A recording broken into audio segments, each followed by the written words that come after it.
Welcome back to The Breakdown. I'm Ziad Kassab, and our guest today, again, Dr. Michael Basuito from Wayne State University, Crystal Jabiru, working with the Teach organization, teacher for over 13 years, and teacher for 13 years, Melody Arabu, and also Teacher of the Year. Thank you so much for being back with us today. So, we talked about quite a few different things today, but right now I want to talk a little bit about fair treatment for minorities in our school systems. The way that they're being treated, not just from the school who's accepting them, but from their peers as well. Ms. Jabiru, that's a good question for you. Tell me what you've seen so far in terms of how they've been well received. Well, it seems that it just depends on what district that you're in. There are some districts where the people that live there are more open-minded than in other districts.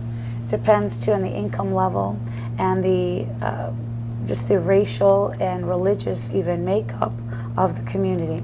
So I've been in districts that really value diversity and social justice, and I've also been in districts that are not ready to touch that yet. And it's understandable, but at the same time it's not. They need to jump on that quickly so that kids do not feel like they're isolated and forgotten about. They need to make sure that all the students feel welcome and safe at their school. I'm a big advocate for social justice. I have a master's degree in it, actually. And social justice values diversity, including that fair and equitable treatment for all people, regardless of any differences. And what we are seeing more often than we'd like to is that misunderstanding between the school and the refugee community. And we're talking about, when you say it's so much different from one community to the other, we're only talking maybe about a 30-minute drive between some of these things, but it's totally different. It's very different. And you would think that, I mean, and tell me, I mean, isn't the way that the school is governed comes from the state level, right? So you would think that there'd be some level of equality there, but maybe not so much? Well, each district has its own superintendent and so on and so forth. So they make their decisions, and those decisions need to come, yes, and their own little bureaucracy. Yeah. So these decisions to implement culturally relevant curriculums and socially just programs come from the top down. So you can have this idea as a teacher, but you have to get the principal's approval, then you have to get the superintendent's approval. And if they're not all on board, you can't do what you want to do. Which is why it's important to be careful as who you elect to lead for your children. Definitely, and also be very careful of the schools that you put your kids in. And I know a lot of people don't have a choice. District you live in is where you live. Right. You might have a choice if you can't pay for private school, let's say, but private school doesn't mean it's better necessarily. But we want to always look and see what districts value diversity and value your children, because unfortunately, I hate to say it as an educator, I'm just going to be real. There are some districts that they don't care. Yeah. They just don't care. I was just buying a house. I just bought a house in December, and that was a big deal for me. I had 2 kids. They're going to be going to the school district, and I said, we looked at the different places, that the outcomes from them. Yeah. Well, I think it's important for parents to be involved too, and one problem is that parents in our community, especially parents that have just come over, are intimidated by the school system and feel uncomfortable going in and speaking with teachers and speaking with administration. But all districts have ELL departments, and those people are trained, and so then what's they have the ELL? ELL is English language learners. Oh, right. So they have entire departments for like a for ESL? School districts. Yeah, it used to be ESL. Hear, It used to be English as a second language, but they changed it to English language learners. And so many people can fit into that category. It doesn't have to be a second language. But there are departments in every single district that are put into place as support for the kids and also for the parents. So they can have things translated for you. They can have parapros who speak your language join you on meetings and answer your questions and call you over the phone. So I really encourage the parents to be involved in the school, to ask questions, to speak up if their child is feeling a certain way, and really just to be aware of what's happening, because the child will see that as well, and they'll start to feel more comfortable. And a lot of that miscommunication that causes those problems will be gone. And teachers became teachers because they like teaching. You know, most people don't, teachers, they're not in it for the money, right? No, because assume positive intent. Because it's So you know, you do it because you have a passion for it. So you want to hear from the parents. And they're in public service, right? So, but you're saying that maybe there's a stigma. Some parents, are shy to talk to the kids' teachers the same way they'd be shy to talk to maybe a senator. But they're elected officials. They work for us, right? So I had an experience at one school where it was a very diverse population, and we had a very low turnout for parent-teacher conferences because the parents were a little embarrassed about their accent or about their English being broken. So they didn't want to sit down and look, almost ignorant. We know that they're not ignorant, but they're afraid that they're going to come off that way because their English skills are not there, So that's something we worked on with parents, and that's what the ELL department is for, is to help them feel more comfortable, and to know that people aren't going to judge you for that. And in Iraq, their school system, it's very strict. Their teachers are in charge. So if the kid does something wrong, the teacher handles it. And they handle it, and they may use some form of, corporal punishment. Slap on the wrist. It can be hit the belt. Yes, cap. Or hitting the hand. And that's not in every part. And I think it's kind of old now. But they have they hold education in such high regard in Iraq, compared to America. In America, teachers aren't as valued as they are in other countries. And so parents they don't call the teacher and say, what's my kid's grade? Oh, my kid did, it's your fault that my kid didn't do well on the test, like they do here. They don't do that.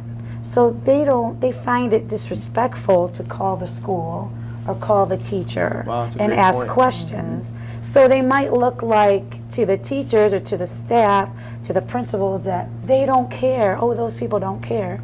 They care. It's a cultural they just don't know how to convey it. So they don't know how they should convey it. It's a cultural shift. So the message is to the new culture, or the parents of the refugees or whoever, is don't be afraid to come and talk to us. We want to hear from you.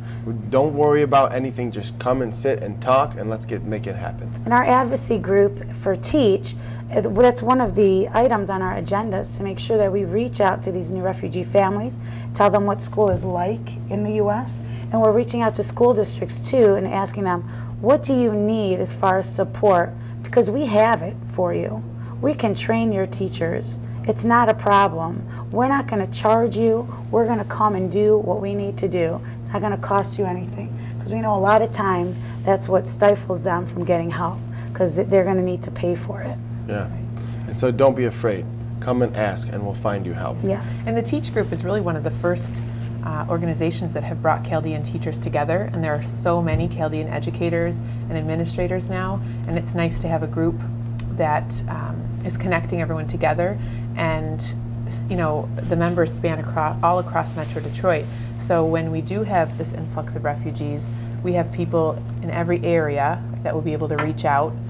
So there's support outside of the school districts as well. So just for people to be aware that this relatively new group exists and is getting bigger and bigger, and our efforts will grow larger and larger, and we are available to help. I love it. And I want to talk a little bit about another subject, which is how the disabled are treated inside the school system. But before I forget, I don't want to miss this. You wrote a book, right? Yes, a series. A series of books. Yes. And they teach Aramaic and Chaldean to certain age. Tell us about it. Yes. So my sister and I created the series. It's called Chaldean for Kids, and my sister is Margaret Shamoon. And growing up, I heard my family speak Chaldean, but I didn't speak it too often. I'm the fourth girl. So my sister spoke it very well. She's the oldest. By the time it got down to me, it was mostly English. So when I was, getting to the stage of my life where I wanted to have children, she and I just talked, and I was concerned about how I would pass that on to my kids without my strong foundation. And I said, I just wish there was a book that could teach the Chaldean language. And so, the idea came from that conversation. And the problem is that Chaldean is not really a popularly written language. So the challenge was coming up with a way for kids to be able to learn it without it being written. So what we did was we took basic Chaldean vocabulary and broke it down phonetically in English. Okay. And we included CDs with the book so that they could hear correct pronunciation, because there are a lot of sounds in Chaldean that are not in English, like the ch sound. Yeah. So we wanted to ensure correct pronunciation. And we made them colorful with pictures. So we have a book about food and animals and clothing and even nursery rhymes, so popular Chaldean nursery rhymes that kids could actually read themselves, and even parents. So I learned all the basic vocabulary through that, and I can open up a book and sound it out in English and then hear it on the CD. Wow. And practice that. So for me, it was something personally that I wanted for my own family, and then we saw such interest in it. So we have 8 books available, and people can get them through our website. It's chaldeanforkids.com, and we had such a warm reception for them. And we hear from kids all the time who will say, oh, I know these words from you. We hear from parents all the time who have learned right along with their kids. So our message in the book is to keep the culture alive, and that's one way that we hope to keep the language alive. So we can get it at chaldeansforkids.com. Right. And we'll put that up on the screen so you can take a look at it. And thank God you did that, because how important is it? I mean, we're all first generation Americans here, right? Our parents were born overseas. So how important is it we know how important it is to keep the culture alive. It's actually our first generation. It's our responsibility to be able to do that. But even me, I'm first generation. Like you said, I don't even myself have a strong foundation because I was born here and not back home. So this is such an amazing tool that's not just going to be used for the first generation's kids, but so on and so on. And you're going to literally, because of that, keep the culture alive. So thank you so much. Thank you. And another motivation behind it was just having a connection. The kids in school don't go to the library and see books about Chaldeans. Yeah. And they don't see books about the culture or where their parents grew up. So we wanted to have something where kids could go into a library or could see a book that they have a connection to. Mm-hmm. And that's been a very powerful thing for our community. And you have too. a digital version as well. Well, we don't have a digital version, but each book comes with an audio CD included in the book. Awesome. And actually, our most popular book is prayers. So my daughter's That's going Jabiro into family favorite. my daughter's taking communion this year, and I've practiced her prayers with her in Chaldean, but she has the book to be able to follow along with and hear the prayers pronounced correctly. So that's a big favorite. How beautiful is that? Thank you so much for doing that. It's just a wonderful thing. And so I need a couple copies for my kids. I would be happy. I wish I would have brought them today. He'll take those sets. Yes. Dr. B's Italian, but I'm sure that we can get your kids learning Chaldean right It is an ancient language. I think that, we talked earlier about how people don't know, especially in this country, it's the only living language of Christ that's still surviving. Aramaic is the language of Christ, and we can't let it die. As a practicing Roman Catholic, I don't want to see it die out. And I was mentioning earlier, too, how when my ancestors came over the turn of the last century, there was such discrimination against Italians, especially Sicilians at the time, that they didn't want us speaking Italian, because if we spoke with an accent or if we were identified as being Sicilians or Italians, there'd be discrimination against us. So they actively kept us from trying to learn it. Now, my generation and my children's generation, they're anxious to connect with their culture again. The push is to learn it, because it'd be so much easier just to keep it alive. And I'm saying now, my wife's Lithuanian, and it's a different situation. A lot of them came over after World War II because they were refugees, just like a lot of the Chaldeans were. But life was good in their country before they got kicked out, before they were invaded, and they were proud of it. And when they got here, they still kept it alive. And all my kids have gone through the 8th grade to Lithuanian school every Saturday morning during the school year to learn to read it, write it. They learn the history, the culture. what a tremendous experience for them. Now, they didn't like it at the time. They thought they were being tortured. But I think as they mature into adults, they realize how great it is to have a second language. Yeah. Now they appreciate it. You know, it used to be thought that if you had a second language, it would make your English more weak. Right. And all the studies are opposite. coming in showing that it's Opposite. just the opposite. It makes your skills in learning other languages easier, better, so that when you learn the second and the third, it gets easier with each one. Right. And my kids are experiencing that now. Beautiful, beautiful. So- And you had a chance to take your kids back home to see Yes. the old country? Oh, yeah, absolutely. Isn't that beautiful? You know, if you have that heritage, be proud of it. Parade it around and keep it close to your heart and with your kids.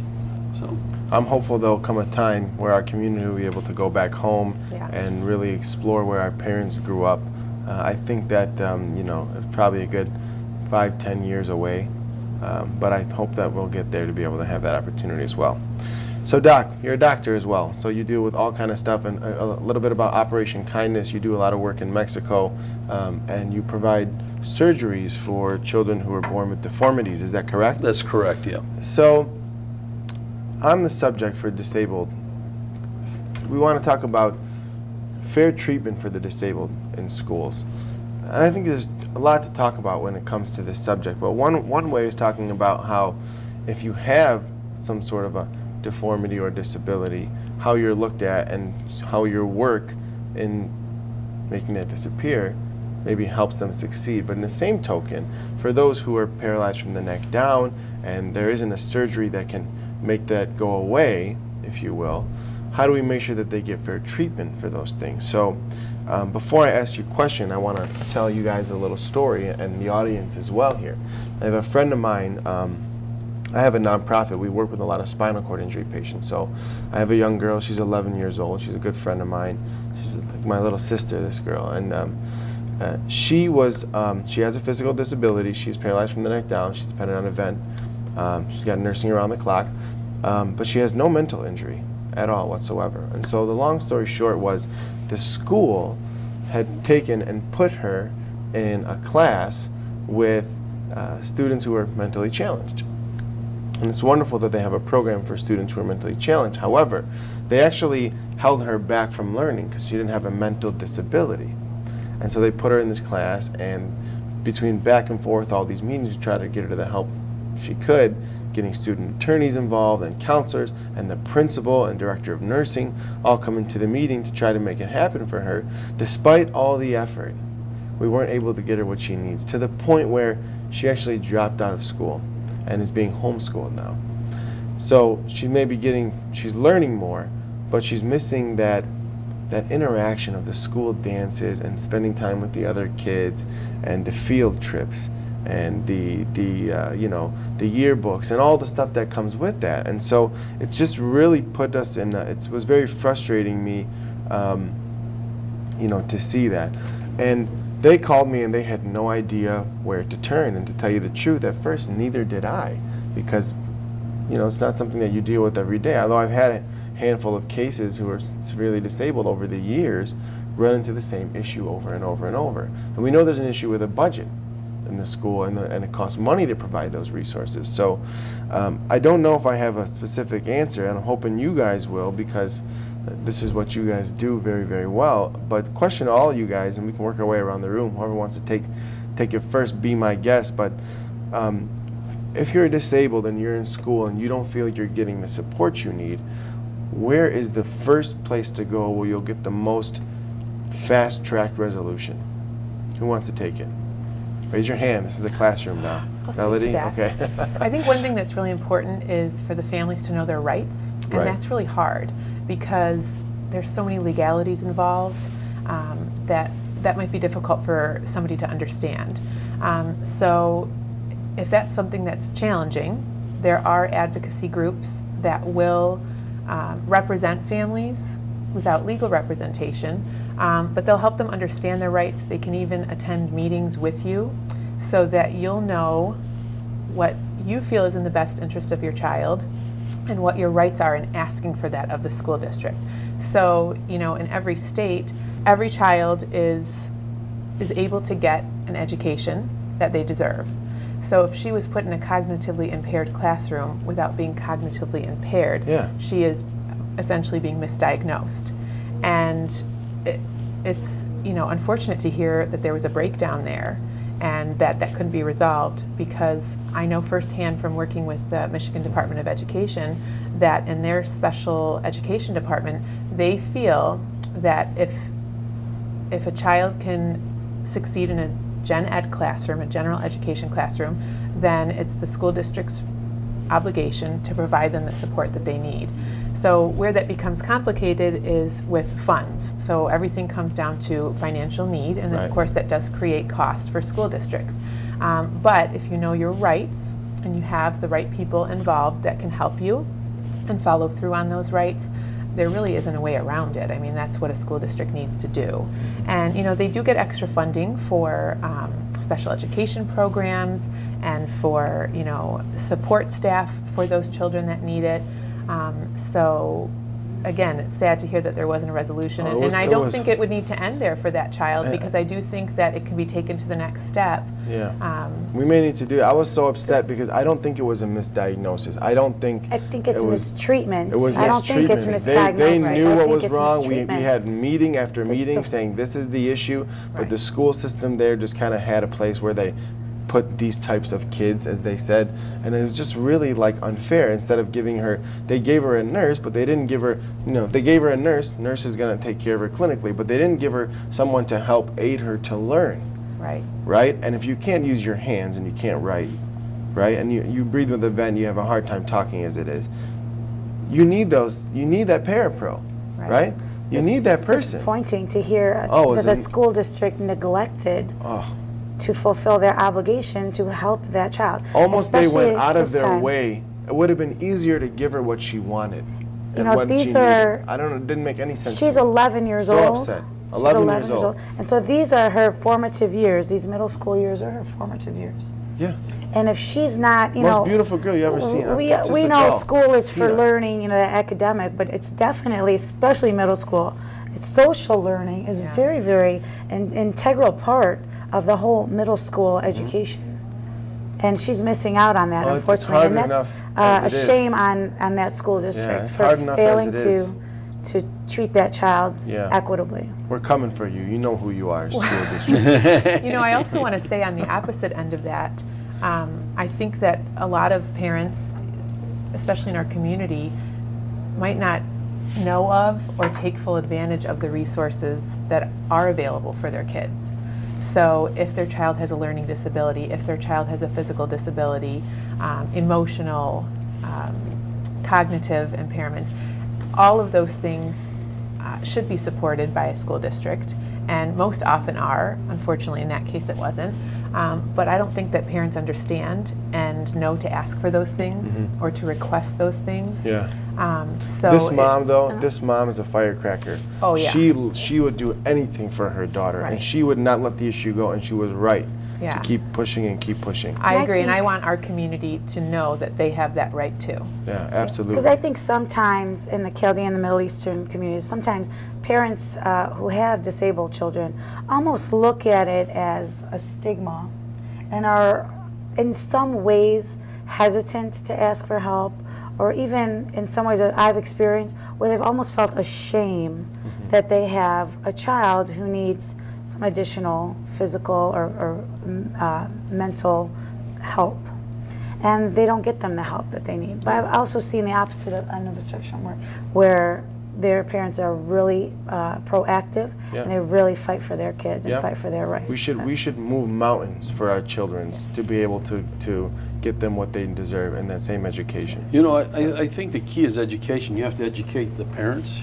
You have to educate the school district. You have to educate society, because, you know, as you know, I go overseas and do a lot of cleft lip and palate surgery on babies who are born with these horrible, horrible disfiguring deformities, terrible functional problems. They can't eat, they can't breathe, they get ear infections, they can't speak. And for instance, to show you the contrast, I've been doing this a lot in southern Mexico near the Guatemala border the past few years, where there's a very low educational level in the communities there. And those poor kids, when they're born with these horrible deformities, the thought is because of the low educational level is that this is a curse from above, a curse from God, and so they're banished to the mountains, they're secluded, they're hidden away from society because people are ashamed of it. That's as opposed to in the Philippines where 90% of the kids graduate from high school, most of them go to college, a highly educated society, and there's no stigma associated with the cleft lip and palate deformities. Babies born opposite. get it fixed, and they understand it much better. So I again, running for Wayne State University Board of Governors, I think, you know, education is the key here. Like I said, if it takes educating the school district, hopefully you can do it short of a lawsuit. Sometimes it takes a lawsuit to educate people. And education, just you're exactly right, it can come in the form of a lawsuit, Yes. just to educate the people. One district I know of I wish had you didn't have to, but Yeah, it had a lawsuit filed with the Office of Civil Rights, and it was based on bullying of a special needs child, and so all the teachers had to take a special training on it.